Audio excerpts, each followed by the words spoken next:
Hey guys, thanks for joining me for another Dissidia Final Fantasy Opera Omnia video, and today we are going to do another top 5 list, and I think this is going to be my last video for this pod.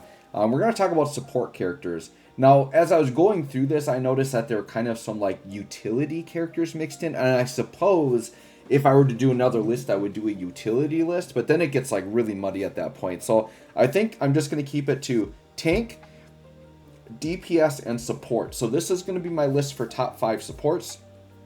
And before I go into these lists, I kind of like to let you guys know what my criteria is and what I'm looking for.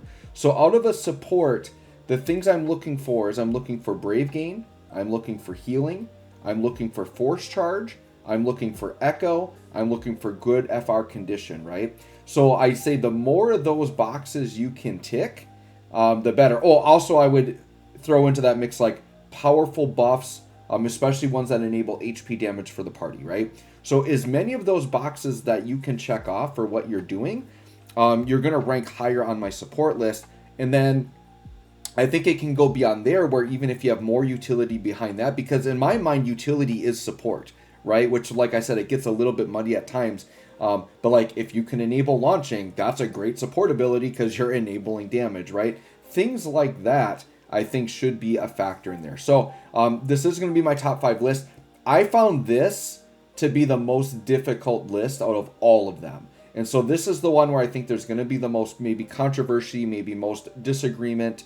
Maybe you do agree with some of it, but I just feel like supports can be used in so many ways. And I think there are players that latch on to certain support units, and because they use them more, they will feel they're better. And you're probably going to see that with me, right? I'm going to be latching on to certain ones that I've used more, and I've seen how good they can be, so in turn I'm maybe going to think they're better than there could be another support that in reality could be just as good if not better, but since I don't use them as much, I maybe don't see that, right? So just keep in mind, supports are tricky because there are a lot of them out there. So what I'm going to start with on my honorable mention is I'm going to start off with Ignis and RCL, and the reason I'm starting off with these is because at the time I'm doing this is mid-October 2023, they haven't had their upgrades yet, but I have to put them here because I know that in the next community stream, they are likely to be announced, and they should be coming very soon, and they are probably both going to be top 5. So I need to throw them on here because I know there's somebody that's going to watch this video after they release and like, why are they not top 5? Because they are. So Ignis and Arciela are absolutely insane support characters. I will talk about them more when they actually like get their updates, but just know that they're both going to be in top 5 discussion. They both have an incredible amount of battery, healing, utility, good FR conditions. Like they tick a lot of these boxes, right? So just know that they're both going to be very, very good, and they're going to be up there. So I have to throw them here just so you know I mentioned them. I know they're coming. They're going to be really good. But as of right now, the day I'm recording it, they are not there. Okay. Then I wanted to throw Setzer and Quina here as honorable mentions. Now, the reason why I want to throw them here is I would consider these more of a utility character than, say, maybe a straight-up support. But they do things that we want in terms of enabling damage. And so Setzer and Quina, I feel like we can kind of lump them together because for both of them, I think their big mechanic is enabling the max HP damage, and it helps you avoid mechanics. The reason why I wouldn't consider them a top 5 support character is because they might not be doing healing and some of those other things and force charging, those things you want out of a traditional support. But I had to mention them here because I know they're going to be on people's minds because of their great utility. I would say if I was doing like a standalone, like a utility type tier list, these two definitely could be cracking top 5. We'll put it that way. But in terms of support, I've got to look at force charging, healing, battery. Those are kind of like higher up on my list when I'm looking at support characters. Okay. Fujin also, I think, falls into that same range as Quina and Setzer in that she helps enable a ton of damage and launching, but she's not doing force charging and healing, which are some of the really important things you need out of a support. But Fujin needs to be mentioned as a great character. Then I have to throw out Selphie. Selphie, in my mind, is the only LD-only support character that is worth mentioning, that I feel like is good enough to be mentioned on a tier list. Now, she's definitely not top 5, especially LD only, but Selphie is amazing. And the other reason why Selphie maybe wouldn't rank higher is because she's pretty commonly found on the friend list, and she does her role extremely well just as the friend unit. You don't need her in the party. So, but Selphie needs to be mentioned, and like I said, I think she is I think I could very easily say she is the best support character in the game that is an LD only character, and I think that's a fair statement to make, so I had to mention her. Okay, next I'm going to talk about Hope and Penelo, and I feel like I can kind of lump these two together.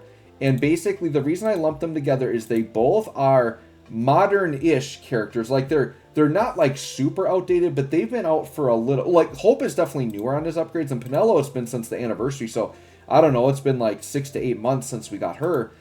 But these are both characters that age very, very well. They're just not top 5 because of how much they've aged, but they both have very good FR conditions, and they both can ramp the HP gauge very quickly. So they need to be mentioned for that, and especially Penelo. So these are what I would call like my... Well, actually, I think Hope does have Echo, but Penelo doesn't have Echo. And she would be a character I'd classify as a character who doesn't have Echo that still works incredibly well in the Echo era, because you can lead with her FR and other characters will Echo off of it. The reason why Penelo has fallen off over time is her damage has fallen off a lot, and other characters now have the ability to ramp the way she does. There have been other really good generic FRs that we can Echo off of very well, and then those characters have BT Echo. So it just makes them a lot better. But I have to mention Penelo. She's kind of an ageless unit, and she's still a very, very good unit you can use. She recently got her upgrade on JP finally, and she's a lot better there. So yeah, Penelo's just fantastic. I have to mention her. Garnet. Garnet is incredibly well. I would incredibly good character still. She has Echo. She does a lot of battery. She's got healing. She actually has off turn, which is a really nice touch for her. She does have enchanting and imperiling for some elements, which could be good or bad depending on how you see that, or depending on the fight. I would say the only thing keeping Garnet out of top 5, because I think she could be in that discussion. She is that good. But the big thing keeping her out of that is she doesn't force charge. That's the big thing that Garnet is missing, is she does not charge. Charlotta, I think very, very good battery support character. I just don't think she makes it to my top 5, but Charlotta is very good. So she just needs to be mentioned here. And she is also an Echo character. Celsius, another very good character. I mean, this guy, if you want to heal a lot, I mean, this guy's going to be healing you constantly. I think Celsius, I think you could argue him as top 5. So just because he's here on my list of honorable mentions, it doesn't mean he's not necessarily top 5. I think Celsius is a good example of like a character that, one, I got his BT and everything, but I didn't green him. But like for people that have greened him and use him a lot, I could definitely probably see that you guys probably think he's top 5, and I think he could be. The other thing with Celsius too, he does have a strong BT effect where the enemies cannot act. So that is very, very strong. So I'm mentioning him. He didn't make my top 5, but I think he's definitely in the discussion, could be a top 5 support character. Ursula, another one. She's one that I think if I had her BT and greened it, I would be using her a lot more. But I think she also is close enough that you could call her a top 5. If you see her as top 5, I would not argue that. Her Brave Gain, Brave Overflow mechanics are just so good that she definitely could be argued. I think Ursula is a very excellent character, and I know that there are players. She's also like a character that can be the key to making other characters look their best. I think Ursula would be like a top tier choice, for example, to use with Astos, right? So I think in some situations, Ursula definitely is top 5. She just didn't make my top 5. We're almost there, though. I think 1, 2, 3, 4. Yeah, here's number 6. And I think, once again, like my other list, I think 6 and 5 are very close. I think for this list, though, like Rem, Ursula, Celsius, like I think they're all right there. Charlotta maybe even could be there. I think these support characters are also close. Because, once again, support ages so well that these characters are a bit older. They can still compete maybe with newer characters. So, once again, I'm admitting right now that you have the freedom to disagree with some of this, because I think it is very muddy. It's very difficult. The reason why Rem, I like her a lot, in that she's borderline top 5 for me. Rem has what we call the semi-force charging, so she's not a full force charger. She can do it, I believe, at 5% ticks instead of 10%. But it's because she's also doing damage with them, and she's like swapping turns, which is kind of like dealing damage with the next character. I get that. But what I really like about Rem is her BT, like you literally can't die. And that's such a good effect to have, the fact that you can't die. And I think turn manipulation is a very powerful thing not to be overlooked. So I rank Rem pretty high because of the BT effect, and the turn manipulation I think is very strong. And I think Rem is probably the strongest on-demand burst heal you can get. Like a very easy on-demand burst heal, which also comes with battery. So Rem to me ticks a lot of the boxes. I really, really like her. I think her FR condition could be a bit better. Like hers is an FR I don't use a lot, but it's great. You can still echo with it, do all that stuff. She has off-turn damage as well. So like, yeah, Rem just does a lot. I like her. All right, so now let's go with what I did as my top 5. And at number 5, I did put Iris. I think the reason I ranked Iris a little bit above Rem, she has the standard 10% force charging. She also has powerful burst healing on that. Her BT effect is similar to Rem's in that you pretty much feel like you can't die with it because the enemy's max brave, max brave attack and defense are capped at 0. But with Iris, that's so abusable because it's like the Sephiroth effect where you're going to be breaking the enemies constantly. It doesn't do it every turn, but it's like every other turn they're going to reset the 0 brave. And so with these break mechanic characters, she's very abusable there. And then Iris is going to age so well on the damage because she literally copies damage. So I do feel strongly that Iris is top 5 because of the BT effect and the utility. She's ticking the boxes of healing, battery, force charging. Like, yeah, Iris really does do everything you want. And I think she's a character that just because she's a little bit older, I think she goes a little bit underlooked. Like people tend to use maybe newer supports over her, but I think Iris is right there. She's very good. I think she is top 5. I feel good about saying that, right? I'm talking myself into my list here. But yeah, I think I'm confident. I like her at top 5. Number 4, I've got Lena. And I think the big thing that puts it over for Lena, I think her damage is actually very good, which I know this isn't like a DPS list, but she is one of these characters that BT does give her more damage. But her healing is very potent, and her mechanic of dealing damage scaled on HP and the HP overflow, like you can just get so much HP with the party. She's kind of tanking in a way because she's giving you so much HP, which is very, very good. But I think the thing I like most about Lena is the debuff protection, right? Like you get debuff evasion, which is incredibly, incredibly powerful. And I think that's probably one of the best things I like. And she's got a great FR as well. So Lena, she doesn't tick every box perfectly because she doesn't force charge, right? So it's kind of amazing I'm putting a character that does not force charge this high on the list.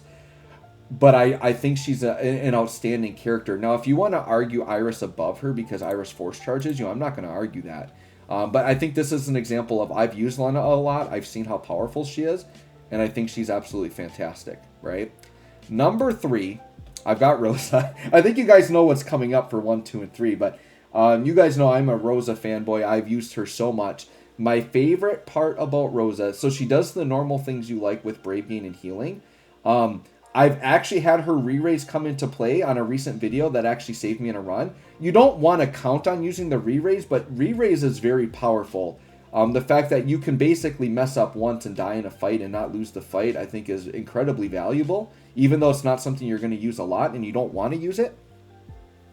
But my favorite thing of Rosa, her FR condition is so good. And it combos with another character we're going to talk about on this list just to get humongous gains.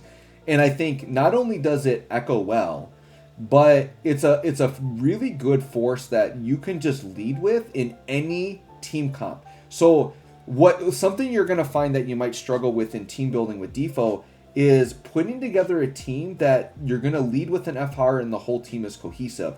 Well, what Rosa enables you to do, because an example might be, I might be using so-and-so's FR, but they require an element, and I want to run this other character, but they're a different element, and I can't tick all the boxes on the FR, right?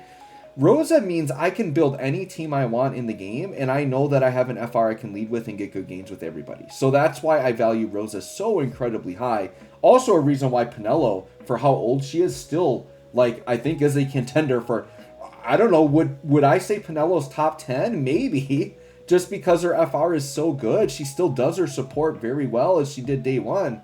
But anyways, we're talking about Rosa. I just want you guys to understand how important I feel the generic force condition she has and how good that is to the party, right? And characters I haven't talked about, like Lilith and Aroha, also have that to an extent. They're just a bit older, right? So I didn't bring them on this list, but I think that it's just so valuable, okay? Then we have Deuce. And obviously Deuce is... So at the time I'm recording this, Deuce hasn't dropped yet, but by the time you're seeing this, I think Deuce maybe has dropped. But Deuce is just she's got the similar FR thing where like she's gonna combo so well. It's a very easy FR condition to meet, and I think it could be a little bit better than Rose's in some situations. And then just because Deuce is newer and what she's doing with, I think she's got some of the strongest buffs and auras in the entire game for making the party look so incredibly good. And she has healing and battery, man. She does all that stuff. She's got force charging, really, really good BT effect. Gives you more buffs, gives her follow-up damage. I mean, Deuce literally does everything. So, really no complaints here. And I think at this point, and I'm kind of cheating a little bit because technically Deuce hasn't dropped, but it's literally the day I'm recording this, like she's days away. Like she's dropping like any second. Actually, is she dropping? Yeah, she's dropping very soon. Like within the next couple days of the day I'm recording this. She's probably out by the time you're seeing this. So I think Deuce is up there top 5, and I'm going to put her at number 2. And the only reason I'm going to put her at number 2, and once again, this may change as I use Deuce more and I get a feel for her, but I still think Aerith is number 1, which is crazy because Aerith has been out a little bit. But the reason Aerith ranks so incredibly high, so she's got force charging, she's got healing, she's got all the normal support stuff you want, right? Her FR condition, like her FR, I don't like as much for leading with, but it's an instant turn echo. And am I crazy? Is she still like the only character that has like a traditional instant turn echo? Because we've got characters like Rems is kind of instant turn because she can just choose herself to take a turn. And then we've got like characters that have instant turn attacking echoes, right? But in terms of a straight up support force gain echo, like this is a baseline 80% bump, even if you don't meet any force conditions, and it's instant turn, so you can just pop it back to back. So that is one of the most valuable things. And then you pair her with, say, a Deuce or a Rosa FR as the main FR, and you're getting 160% back-to-back for 320. And so you're getting such a head start on the gauge. That's the thing I probably like the most about Aerith.